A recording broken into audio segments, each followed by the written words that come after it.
So ion শনাক্তকরণটা একটু পড়তে হবে আর কি এটাতে। সো এটার মধ্যে হচ্ছে একটু মুখস্থ পড়াশোনা এখানেও সবকিছু। তো আমি একটা কাজ করি কি, বরাবরের মতো আমি আয়ন শনাক্তকরণের এই পার্টটা আসলে স্টুডেন্টদেরকে একটু পড়তে দিই। এটা আসলে আমি মানে আমার মতো করে হয় না, কারণ হচ্ছে কি এটা মুখস্থ করার মতোই জিনিস আর কি জিনিসগুলো। তবু আমি একটু লিখি আসো। তো আয়ন শনাক্তকরণের ক্ষেত্রে ভালো করে জিনিসটা পড়লে বুঝবা, কিছু হালকা পাতলা জিনিসপত্র বুঝবা, বাট এটা তোমার মোস্টলি তোমার নিজের পড়ার বিক্রিয়া, যেটা করতে বলবো এটা তুমি করবে বাসায়, করলে তোমার নিজের জন্য হবে। এটা আমি মুখস্থ করলে তো মুখস্থ হবে না আর কি। কারণ দেখো কি কি লাগবে, তাহলে তুমি বুঝবা যে ভাই এই কথাটা কেন বলতেছে। আয়ন কি কি আছে তোমার কাছে? একটা আছে ক্যাটায়ন আছে, একটা তোমার কাছে আসলে অ্যানায়ন আছে। পরীক্ষায় পড়ার মধ্যে কোনগুলো আছে?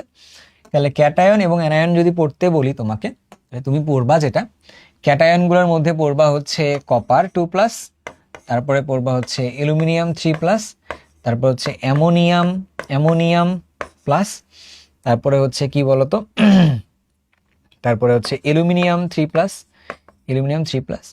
এরপরে তুমি পড়বা জিঙ্ক 2+, তারপরে সোডিয়াম প্লাস, এরকম। তারপরে হচ্ছে আয়রন 2+, এবং হচ্ছে আয়রন 3+, এগুলো হচ্ছে ক্যাটায়নগুলো আর কি। তোমাকে এই ক্যাটায়নগুলো ডেফিনেটলি বিক্রিয়া সহকারে পড়তে হবে। অ্যানায়ন কি কি আছে? অ্যানায়ন আছে ধরো যে Cl- মানে হ্যালোজেন, তারপরে ধরো যে সালফেট একটু আগে এটা দেখেও আসছো, ধরো কার্বনেট, এই জিনিসগুলো পড়তে হবে আর কি। হ্যাঁ, তো এদের শনাক্তকরণটা পড়তে হবে। তাহলে ভাই এটা কিভাবে পড়বো এটা একটু বলেন আগে। এটা পড়ার জন্য তোমাকে কয়েকটা কথা বলি, মনোযোগ দিয়ে শুনো। এটা বাসার মধ্যে একটা টেবিল বানাবা। বাসার মধ্যে কি বানাবা? একটা টেবিল বানাবা, যে টেবিলটা তুমি নিজে কমপ্লিট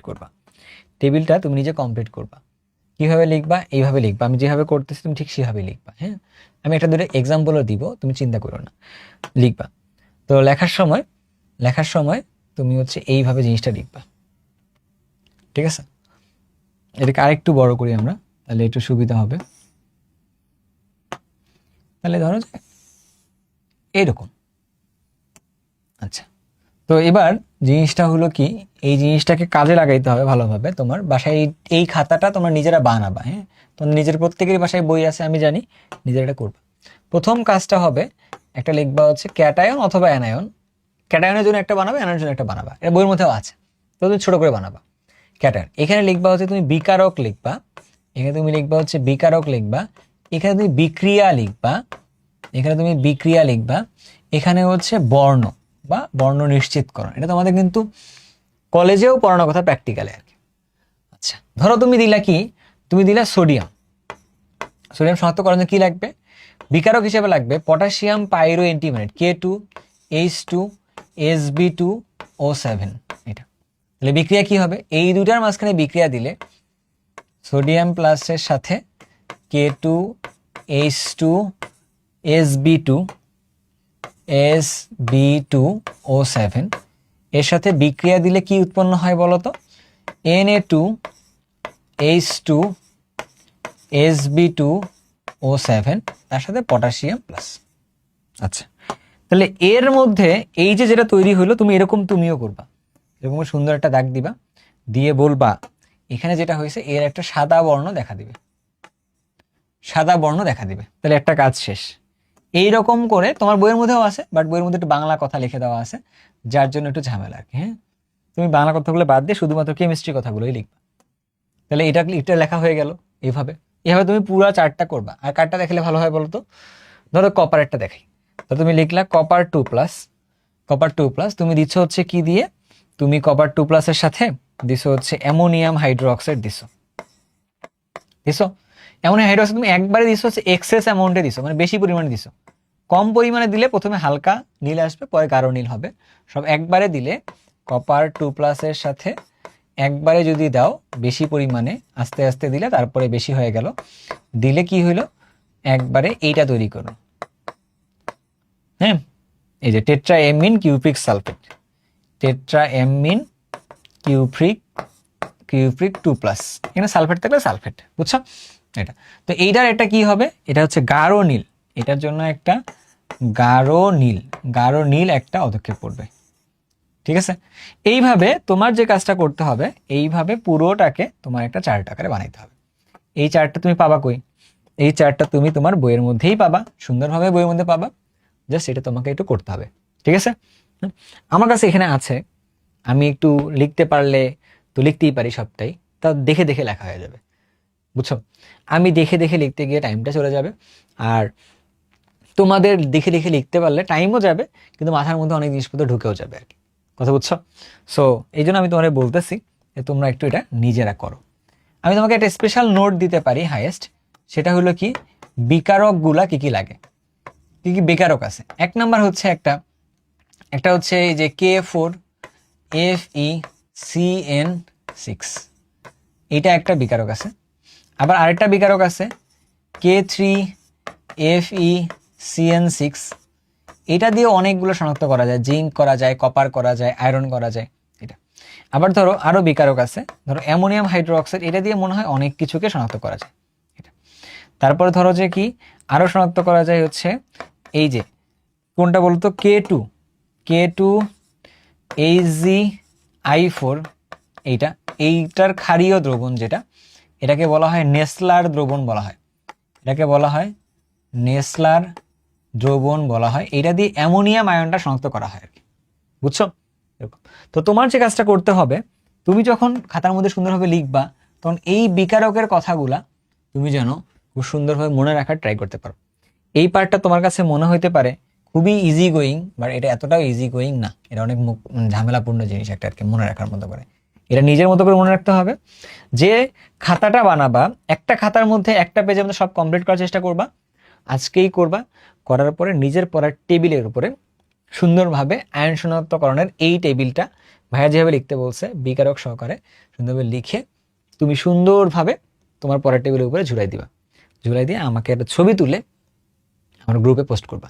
অক্সিকেম লার্নিং হাব যে গ্রুপটা আছে ওইটাতে সুন্দরভাবে পোস্ট করবা, অথবা HSC 26 যে ওয়ান শট ফ্রি কোর্স যে গ্রুপটা আছে এই গ্রুপের মধ্যে গিয়ে পোস্ট করবা, দিয়ে বলবা যে ভাই আমি এটা মনে রাখার জন্য এটা লিখছি। কারণ এটা মনে থাকে না, এটা বারবার পড়তে হয়, বারবার পড়ে পড়ে মনে রাখতে হয় আর কি। তাহলে ভাইয়া এটা তো মনে হয় খুবই ভালো। অনেকে তো মুখস্থ করে এটাকে একটা অন্য আর্টের জায়গায় নিয়ে গেছে, অনেকে এটা করতে পারে। বাট আমি তো কেমিস্ট্রি ডিপার্টমেন্টের স্টুডেন্ট, আমরা তো ল্যাবে গেছি, ল্যাবে যাওয়ার সময় এগুলো মোটেও আমরা মুখস্থ করে করে যাইনি। এরকম করে কি করছি বলো তো, আমাদের ল্যাবের মধ্যে এই যে ল্যাব প্রসিডিউর দেওয়া থাকে সব লিখে দেওয়া আছে, এটা দেখে দেখে দেখে ঢালতে হবে আর কি, বুঝছো? এগুলো দিয়ে দেওয়া থাকে, বাট তোমাকে যেটা বুঝতে হয় বিক্রিয়া বুঝতে হয়।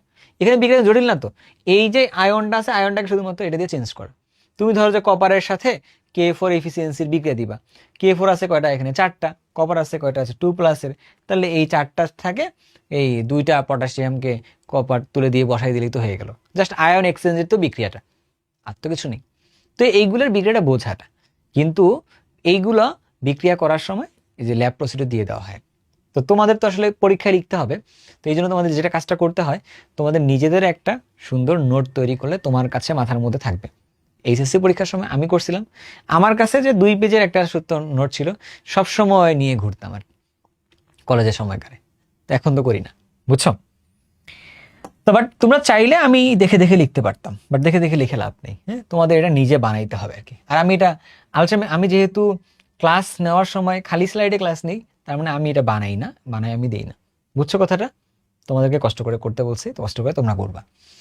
এবার আসো, এই যে এক্স মানে হ্যালোজেন, ধরো Cl- আছে, এটা শনাক্ত করার জন্য এটা ক্যাটায়নের জায়গায় অ্যানায়নও লিখে রাখো, তাহলে একবারে একটা চার্ট হবে। বাট আমি বলো তুমি 2টা চার্ট বানাও, ক্যাটায়ন এবং অ্যানায়ন 2টা চার্ট বানাও। তাহলে এটা যদি বানাও, তাহলে এর সাথে কি বিকারক দেওয়া লাগে হচ্ছে সিলভার নাইটের একটা বিকারক দেওয়া লাগে। দিলে কি হবে, তাহলে হচ্ছে AgNO3 এর সাথে হচ্ছে কি হবে, Cl- বিক্রিয়া করে তৈরি করবে হচ্ছে AgCl। তো এই AgCl এর একটা সাদা একটা অদক্ষেপ পড়বে, যা দেখে তোমার বুঝতে হবে এখানে কি ছিল, Cl- ছিল আর কি। এই তো ওকে। তাহলে এইটাকে শনাক্ত করার জন্য লাগে হচ্ছে আমাদের কাছে সিলভার নাইট্রেট, আর এইটাকে শনাক্ত করার জন্য লাগে হচ্ছে বেরিয়াম সালফেট লাগে, বুঝছো? বেরিয়াম সালফেট বা বেরিয়াম নাইট্রেট বা বেরিয়াম ক্লোরাইড দিতে পারো। তো ধরো দিলে কি হয়, তখন ভুল বললাম, বেরিয়াম ক্লোরাইড দিতে পারে, তাই না? বেরিয়াম নাইট্রেট দিলেও হয়। ধরো বেরিয়াম ক্লোরাইড দিলাম আর কি, দিলে কি হবে, তাহলে বেরিয়াম সালফেটে একটা সাদা একটা অদক্ষেপ পড়বে আর কি, বা বেরিয়াম নাইট্রেটও এখানে দিতে পারবা। এখানে কি হবে, তুমি এখানে যদি একটা অ্যাসিড দাও, ধরো একটা HCl দিছো, তখন এখান থেকে কার্বন ডাই অক্সাইড গ্যাসের বুদবুদ তৈরি হবে। এই বুদবুদ দেখে তুমি বুঝবা এখানে কার্বনেট ছিল। অথবা তুমি এই কার্বন ডাইঅক্সাইডটাকে পরবর্তীতে চুনের পানির মধ্যে দাও, তাহলে চুনের পানি ঘোলা হয়ে যাবে। এটা দিয়েও তুমি এই টেস্টটা করতে পারবে আর কি। বুঝছো? ক্লিয়ার? ক্লিয়ার। এবার যাও, কোনটি শনাক্তকরণে বেরিয়াম নাইট্রেট ব্যবহার করা হয়? যেটা বললাম না, বেরিয়াম ক্লোরাইড বা বেরিয়াম নাইট্রেট দিতে পারো। এখানে বেরিয়াম নাইট্রেট দিতে পারবা, বেরিয়াম নাইট্রেট দিতে পারবা। হ্যাঁ, বেরিয়াম নাইট্রেট। তাহলে কি হবে? তাহলে হচ্ছে যে কোনটা সালফেট শনাক্তকরণে বেরিয়াম নাইট্রেট দিতে হয় আর কি। আচ্ছা, উপরে একটা জিনিস রেখে আসছিলাম আমরা। তাহলে এখানে কি যে অম্লীয় মূলকের শনাক্তকারী পরীক্ষা মানে হচ্ছে এটার কথা বলতেছে, তাই না? এটা তাহলে এটা কোথা থেকে আসলো? এই সালফেটটা শনাক্তকরণের জন্য তুমি কি করতে পারো? এর সাথে তুমি ধরো যে বেরিয়াম নাইট্রেট তুমি অ্যাড করছো, বেরিয়াম নাইট্রেট, তাহলে করার সময় তুমি কি করতে পারবা? তাহলে বেরিয়াম সালফেটের একটা সাদা একটা অধক্ষেপ পড়বে আর কি, সাদা সাদা একটা অধক্ষেপ পড়বে। এটা দেখে তোমার বুঝতে হবে বেরিয়াম সালফেট ছিল আর কি, আর কিছু না। কোনটি শনাক্তকরণে পটাশিয়াম টেট্রা আয়োডো মার্কিউরেট ক্ষারীয় এটা ইউজ করা হয় আর কি? হ্যাঁ, আচ্ছা, এটা কোনটা? এটা হচ্ছে এই নেসলার দ্রবণের কথা বলতেছে। এটা হচ্ছে নেসলার দ্রবণের কথা বলতেছে, নেসলার দ্রবণের কথা বলতেছে। এটা কোনটা বলতো? এটা হচ্ছে অ্যামোনিয়াম, অ্যামোনিয়াম আয়ন শনাক্তকরণে এটা ইউজ করা হয় আর কি, বলছিলাম। সোডিয়াম আয়ন শনাক্তকরণে কোনটি ব্যবহার করে? পটাশিয়াম পাইরো এন্টিমোনেট, এটা লিখে দিয়েছিলাম আমি নিজেই। সো এইটা। হ্যাঁ, কোনটি নেসলার বিকারক? K2HgI4 এর ক্ষারীয় দ্রবণ, এটা হচ্ছে নেসলার বিকারক, এটাও লিখে দিয়েছিলাম, তাই না? তো ভালো জিনিস লিখে দিছি আমি। তাহলে এই দ্রবণ দ্বারা কোন ক্যাটায়ন নিষেধকরণ পরীক্ষা করা হয়? কপার 2+ করা যায় এটা দিয়ে, আয়রনও করা যায় এটা দিয়ে, জিঙ্কও করা যায়। আমি এটা বলে দিচ্ছি, এটা দিয়ে কারে কারে করা যায়। এটা দিয়ে কপার 2+ এরটা করা যায়, এখানে আয়রন 2+ করা যায়, আয়রন 3+ এরটা করা যায়, জিঙ্ক 2+ এরটাও করা যায়। বুঝছো? এটাতে সবগুলো দিয়ে এটাতে পসিবল, বাট এইখানকার অনুযায়ী এটা কি আছে? এটা আছে। এটা কোনটা দেখাবা? এটা দেখাবা। বুঝছি না? ক্লিয়ার তো? ওকে, চলো দেখি একটু।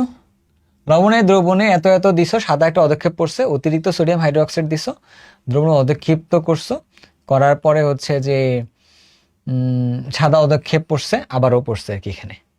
তাহলে কোনটা ছিল এটা? বিপদ। দ্রবণে অ্যামোনিয়াম হাইড্রোক্সাইড আগে দিছো, তাহলে সাদা একটা অধক্ষেপ পড়ছে, অতিরিক্ত সোডিয়াম দিছো, হাইড্রোক্সাইড দিছো, অধক্ষেপ দ্রবীভূত হয়ে গেছে। আচ্ছা, হইল। তারপরে তারপরে কি দিছো? অ্যামোনিয়াম ক্লোরাইড দিছো, তাহলে সাদা অধক্ষেপ আবার পড়ছে আর কি। তাহলে এটা কোনটা হবে? তো ধরো যে এটা অ্যালুমিনিয়াম দিছো, অ্যালুমিনিয়ামের একটা লবণ ছিল, তার সাথে দিলা এটা অ্যালুমিনিয়াম হাইড্রোক্সাইড উৎপন্ন করছে, অ্যালুমিনিয়াম হাইড্রোক্সাইড। এটা অতিরিক্ত যখন দিছো দ্রবীভূত লবণ তৈরি করছে, ধরো যে সোডিয়াম অ্যালুমিনেট ধরো তৈরি করছে, এটা সোডিয়াম অ্যালুমিনেট তৈরি করছে। এর সাথে যখন অ্যামোনিয়াম ক্লোরাইড দিছো, তখন আবারও হচ্ছে যে এখানে সাদা একটা অধক্ষেপ তৈরি করছে আর কি, তাই না? তাহলে এটা তাহলে কোনটা? এটা তাহলে অ্যালুমিনিয়াম 3+ এর কথা বলতেছে। বুঝছো? অ্যালুমিনিয়াম 3+ এর কথা বলতেছে। আচ্ছা, তাহলে উদ্দীপকের এ দ্রবণটিতে উদ্দীপকের বিকারক এক্স ধীরে ধীরে যোগ করলে কি পরিবর্তন লক্ষ্য করা যাবে? এ কি ছিল? এ হইল কপারটা, কপার 2+। এক্স কোনটা? Ammonium hydroxide. ওই যে বললাম ধীরে ধীরে দিলে কি হবে? প্রথমে হালকা নীল দেখা যাবে, তারপর গাঢ় নীল দেখা যাবে। একবার লিখে দিলাম টেট্রাইমিন কপারটা, এটা লিখে দেওয়া আছে এটার বিক্রিয়াটা। যদি ভিন্ন টেস্ট হবে বি দ্রবণের ধীরে ধীরে এক্স ও ওয়াই যোগ করলে কি ঘটবে? বি দ্রবণটা কি? 13, মানে হচ্ছে অ্যালুমিনিয়াম 3+। এটা ক্ষেত্রে তাহলে কি বলছে? যদি আমরা এক্সও দিই ওয়াইও দিই, তখন তাহলে কি ঘটবে ধীরে ধীরে? আচ্ছা, তাহলে বি দ্রবণের মধ্যে এক্সও দিয়ে কি কি ঘটবে? তো যদি আমরা প্রথমে এইটা দিই, তাহলে এটা তো একটা হাইড্রোক্সাইড গঠন করবে, এর তো একটা অধক্ষেপ পড়বে অ্যামোনিয়াম হাইড্রোক্সাইডটা, বাট এটা বাদ দাও। যদি আমরা এই যে সোডিয়াম হাইড্রোক্সাইড দিই, প্রথমে কি হবে? এই ঘটনাটাই ঘটবে, তাই না? এটা এর প্রথমে সাদা একটা অধক্ষেপ পড়বে, তারপরে হচ্ছে একটা অধক্ষেপটা দ্রবীভূত হয়ে যাবে আর কি, ঠিক আছে? এরকম একটা ঘটনা ঘটবে। ওকে, তাহলে গেল। বি পাত্রে অম্লীয় মূলকের শনাক্তকারী পরীক্ষা কি? বি পাত্র কোনটা? বি পাত্রের মধ্যে হচ্ছে এটা হচ্ছে অম্লীয় মূলকটা, এই সালফেটটা, যেটা শনাক্তকারী বিক্রিয়া আমরা আগেও লিখে আসছি, সো বাদ। তারপরে কি বলছে? এ পাত্রে অম্লীয় মূলকের শনাক্তকারী বিক্রিয়া লিখো। এ পাত্র কোনটা? পাত্র হচ্ছে এ, এটার মধ্যে ক্যালসিয়াম আছে আর এটা আছে। তাহলে কি Cl মাইনাস এর সাথে দিব হচ্ছে আমরা সিলভার নাইট্রেট। এই বিক্রিয়াটাও আমরা লিখেছিলাম, তো সাদা একটা পদক্ষেপ পড়ে, তো এটা দেখে বুঝতে হয়, এটা তাহলে ক্লিয়ার আছি আমরা এখন, তাই না? Okay. উদ্দীপকের এ পাত্রে দ্রবণে অ্যানায়নটি শনাক্তকরণ পরীক্ষা ব্যাখ্যা করো। এ পাত্রে কি আছে? অ্যানায়নটা ওই যে সিলভারের Cl মাইনাসের শনাক্তকরণটা আর কি। সো সেম ভাবে আর কি। হ্যাঁ, তো এটা সিমিলার প্রশ্ন আসছে।